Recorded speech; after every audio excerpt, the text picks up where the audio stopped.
Now I think the gala. Aren't you one of the recipients? Recipients, right? Mm-hmm. Is that tonight? Tonight. Right. So she gave you a little bit of rundown. So we talk about Ozzie Smith, basically the man. Ozzie Smith, the person, right? Okay. So I'm gonna read off some of these highlights I have for you. Okay. You tell me if I got all of them or highlights or lowlights? No. These are the baseball highlights. We'll put it this way. All right. Okay. So most career assists by a shortstop, most assists in a season by a shortstop, most career double plays churned by a shortstop, most years with 500 or more assists by a shortstop, and the most Golden Gloves awards by a shortstop, which is 13. And of course was named the Wizard of Oz, and the infamous, famous backflip. Mm-hmm.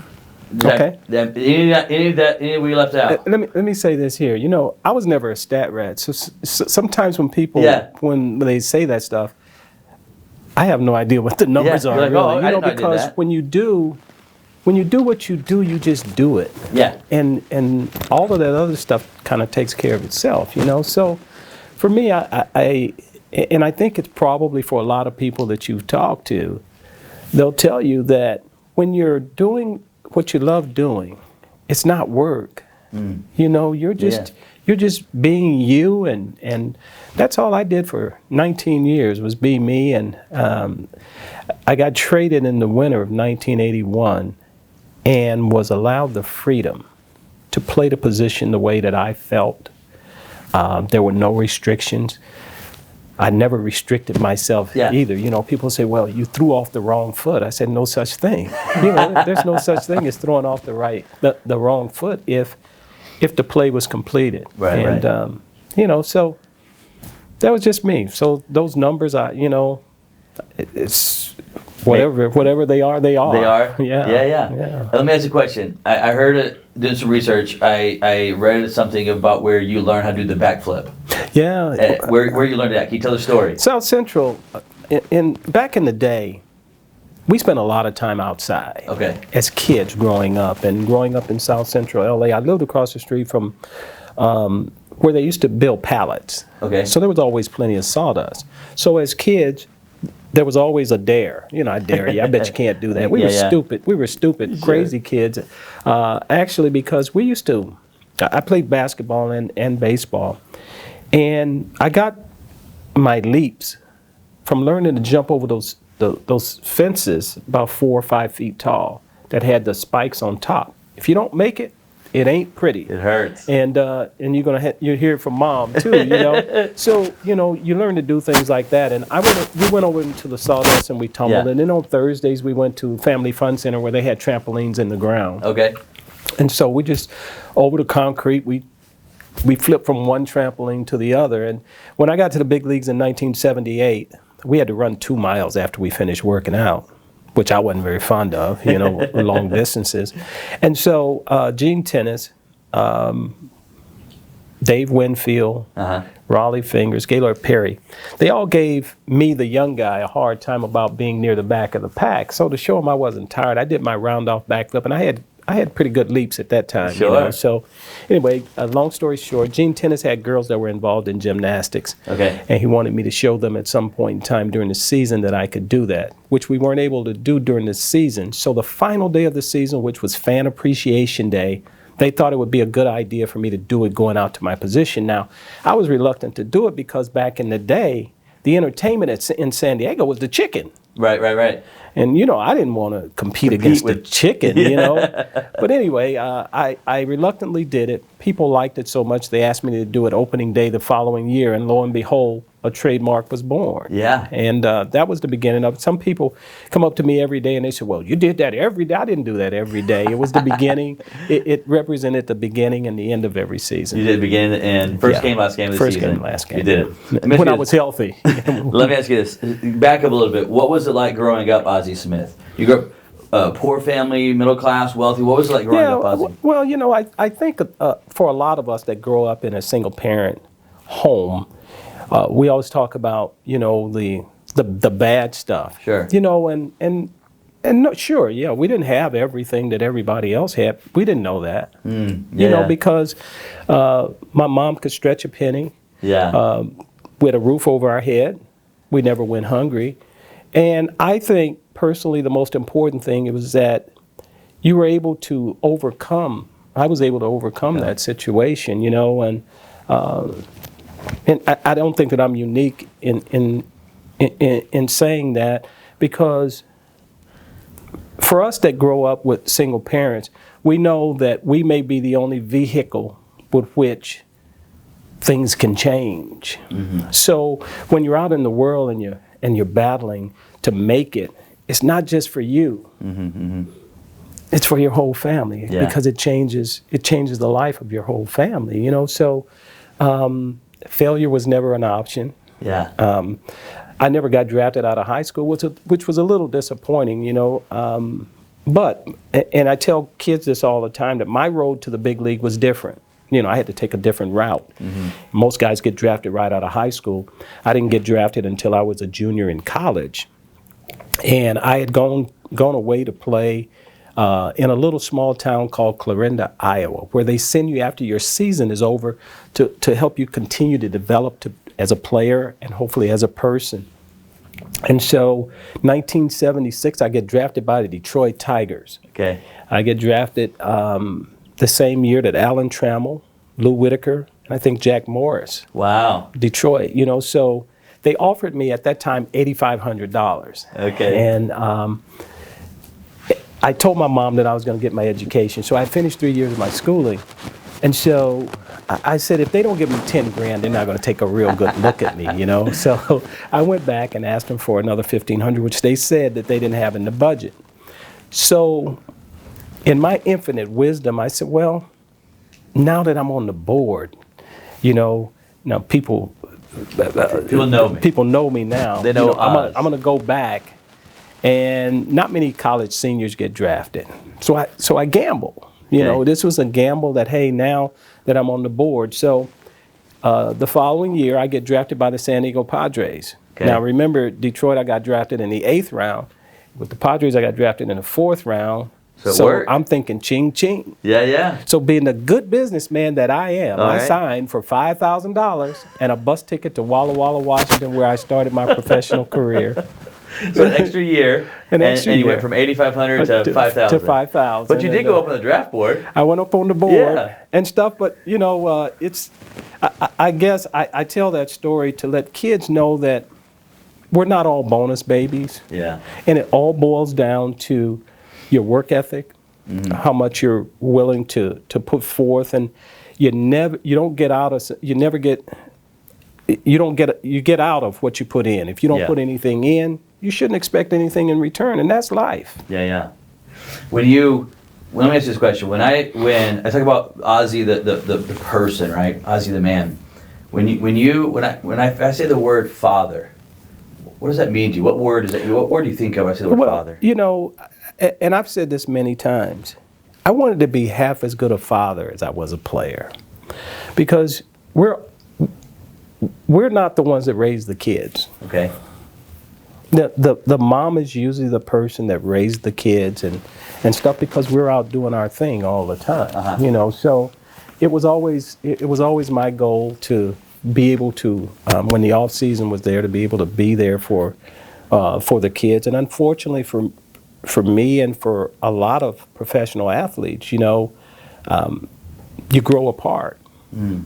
You know, so most of us have experienced what divorce and all of that stuff is about. And I think that has a lot to do with us being away all the time, and you just grow apart. And so I think our relationships with our kids become better and closer relationships once you've retired and gotten away from it. And that certainly is my case. That was obviously, people don't realize, you know, they just see, they get home from work, they turn the TV on, and there's a baseball game. Uh-huh. They don't see behind the scenes all the airports and the flights and the overnights. The human part of what we do. You know, we're more than any other sport. You guys are on the road. Yeah, an insane amount of time. It is, and you know, we wake up. It's true that you wake up some mornings and you don't know where you are. Where am I right now? Where am I and stuff. And so, when you experience that, you you miss the birthdays, you miss the bar mitzvahs, you miss all of the important the important times in their growing up. And so we spend the rest of our lives trying to make up for that lost time. Almost catch up to the catch, you're playing catch up, you know, and for a lot of us, you know, it's not too late. For some people, it's too late. But for me, it certainly wasn't too late, and my relationship with my kids now is great. That's good. Let me ask you: is there any achievement that that you have accomplished in your life, or something you have accomplished in your life that you're probably the most proud of? That maybe other people, the fans or whatever, don't even know about it, but there's something that's near and dear to you that you've been able to do in your life that means a lot to you. Well, it's what we were just talking about. In 1992, I won Father of the Year award in St. Louis. You know, among some dignitaries there, and you know that meant a lot. I won the Roberto Clemente Award, which is putting service above self and stuff, and the importance of giving back. You know, that probably is one of the most important talents that you can have is the ability to give back. And so my mom always stressed that, you know, the importance of giving back, and so I've always held that close to my heart. And when I'm able to do it, and sometimes, you know, we're fortunate enough as professionals to be able to lend our name sometimes to causes that bring about awareness that other people may not have had, and it's a real blessing to be able to touch people's lives in that way. And I've always treated it as a real blessing to be able to walk into a room and get a smile, you know, especially if you're going into a hospital where a kid may be sick or whatever, and to be able to garner a smile or that feeling, that spark that you get from being able to walk into a room is very, very special, and I've never taken that lightly. You've mentioned your mom a couple times now. It sounds like, if I took a guess, she may be one of your mentors of life. Do you have any? Is your mom your best mentor? Or do you have other mentors that you've always kind of looked up to? Well, I think that when you're successful, I think you're probably surrounded. It starts with your mom and stuff, but it started with my mom, and then, you know, your high school from your first teacher. If your teacher's not a screamer, or you know, when your first experience with a teacher is one where she's screaming and yelling, learning becomes hard. You know, but when you have a loving teacher and somebody who's caring and mild and calm, you know, learning becomes easier. And it went from there to my high school coach, to my college coach, and everybody preached the same message. The same message. And the message was, you only get out of something what you put in. If you don't put anything in, you shouldn't expect anything in return. And that's really kind of the way I've lived my life. You know, I dedicated myself to my craft. I was born with great hand and eye coordination, and I never took that for granted. And it was a real blessing to have that, and I think it was a blessing that was given to share with people. And so I shared it to the best of my ability. Yeah, you did a good job sharing it too. Is there any? Was there ever a point in your career, you had a successful career, or maybe even back when you were playing high school and college ball, was there ever a point that you wanted to quit, throw the gloves in? And if there was, maybe tell us a little bit about that, where that was, and if you remember it. And then the second thing I'd like just for the viewers to know is, how did you overcome that? How did you overcome that, if there was that? Well, it started from the foundation, and the foundation that you have as a kid growing up, and it started, you know, at home. That, you know, you gotta work hard, you gotta believe, and you gotta have a dream. And so, talking about that time of, I was at college. And I'd reached that point. I was playing junior varsity at the time, and I felt like it wasn't moving. It wasn't moving as fast as I wanted to move. And stuff. And my mom always told me, she said, you know, it's just not your time. It's just not your time. But when that time comes, you've got to be ready to step through that window of opportunity. You keep yourself in a position that when that opportunity does present itself, you step through it. I called my mom and I said, Mom, I you know, maybe this is not for me. And she said, I said, I'm coming home. And I was 4 hours away from home. And she said, home? She said, you don't have a home. you are where you're supposed to be. So she called my high school coach, and he called me and he said, look, here's the deal. You're in the best place for you. He said, you're going to weather this storm. He said, you're going to stick it out, and it's going to work. And a couple days later, the varsity shortstop gets hurt. Wow. And I stepped through that window of opportunity. Because you were ready. Stepped through that window of opportunity and never looked back. Wow. So you stayed there playing varsity shortstop? Yeah. Even when he came back from injury or whatever it was? At that point, at that point I had established myself, my skill set and skill level, and I had always played a level higher than I was supposed to play. So I knew that I was ready, and I had the skill and talent. That's why I said that when I didn't get drafted out of high school, that was a little disappointing. But I didn't stop believing that I had what it would take if given the opportunity. Right. And so when that opportunity presented itself, I never looked back, and I went to this little small town in Iowa that I mentioned, and I think it was there that, I continued to hone my skills, and I knew we took a trip to Alaska, and I was kind of a standout there, so I felt that I was ready, and it proved true. It sounds like a little bit, reminds me of that when you were telling the story, it reminds you of the Lou Gehrig. Wally Pipp. Yeah.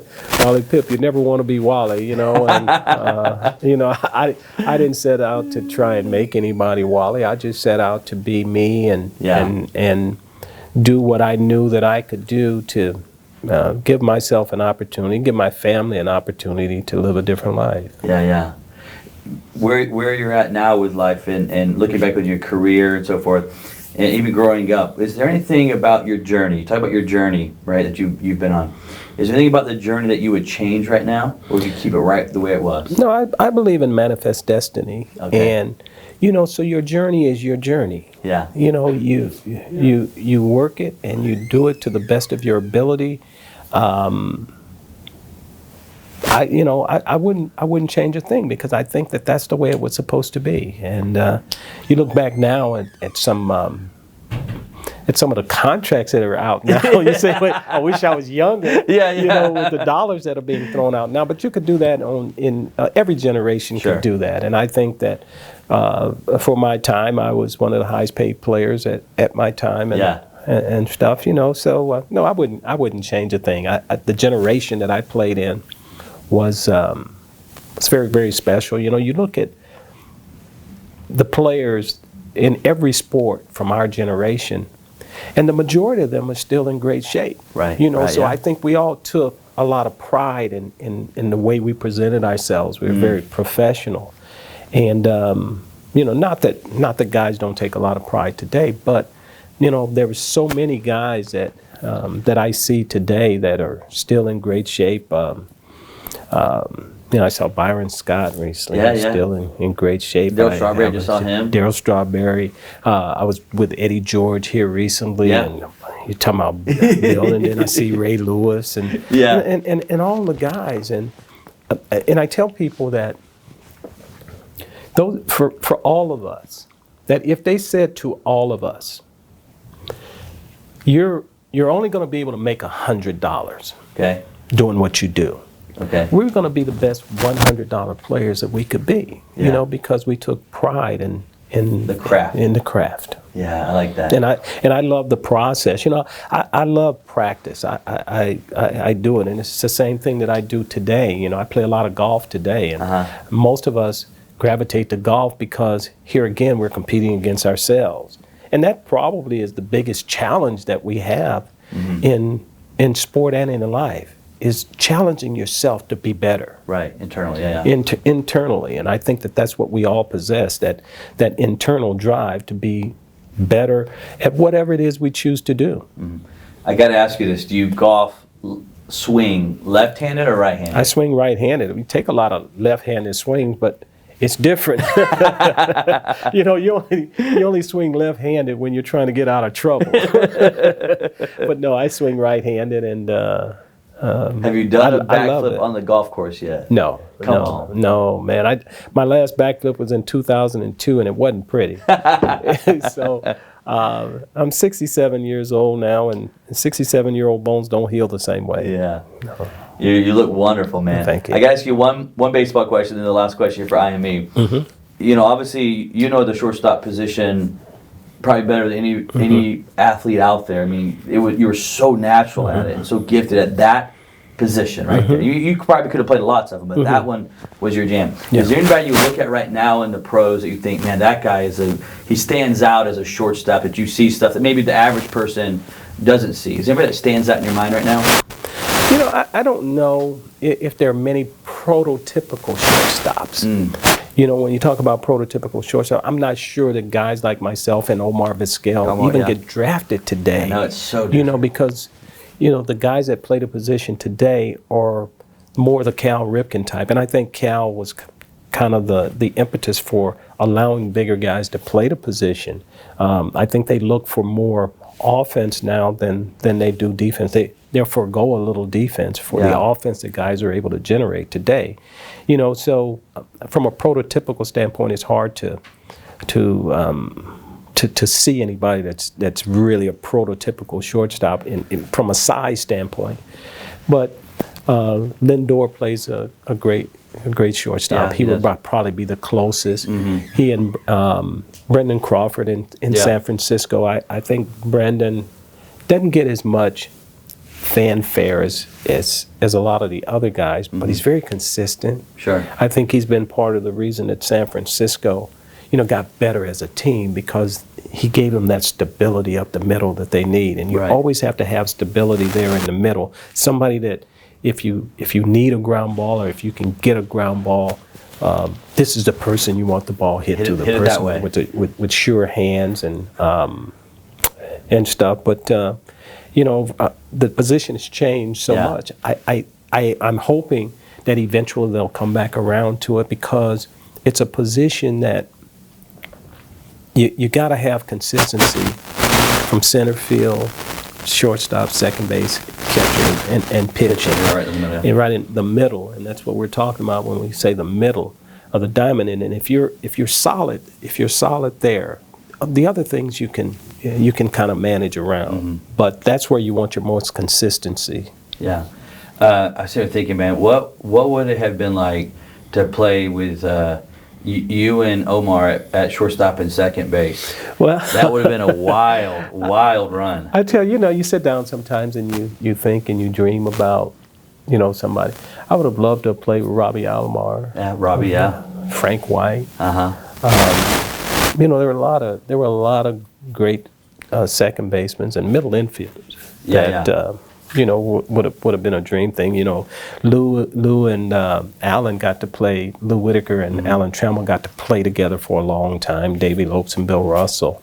Tommy Herr and I probably played the most together in St. Louis. Right. And it's nice when you have somebody that you know where they are all the time. They know where you are. It's like the sixth sense that they have. It's a sixth sense. And you know, sometimes people, they used to ask me this, well, how'd you make a play? And I start trying to explain. I go, I can't explain how I did it. I just did. It's just there. And, you know, and I talked to Tony Gwynn, you know, about hitting. You know, I love to hear guys that were great hitters, you know, what it was that they were thinking. And Hank Aaron, the same thing. You know, I think that when you're born gifted, you just do what you do.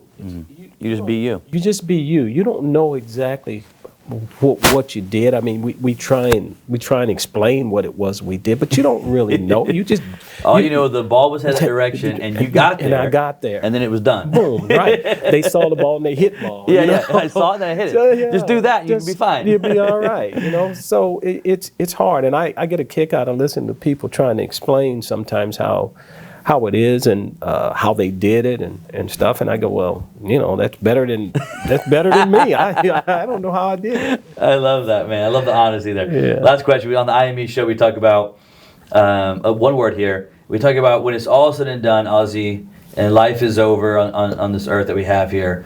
What would be one word that you would want people to remember Ozzie Smith by? What's something that you say? Remember Ozzie as this.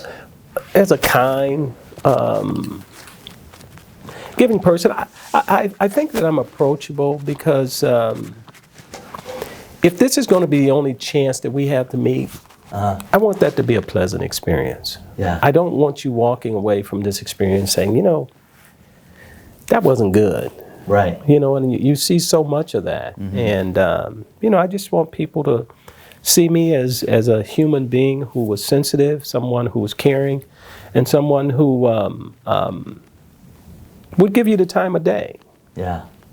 I like the word approachable. Obviously, I've interviewed hundreds of athletes, and no one's used that word approachable. Yeah. And it very much fits your demeanor.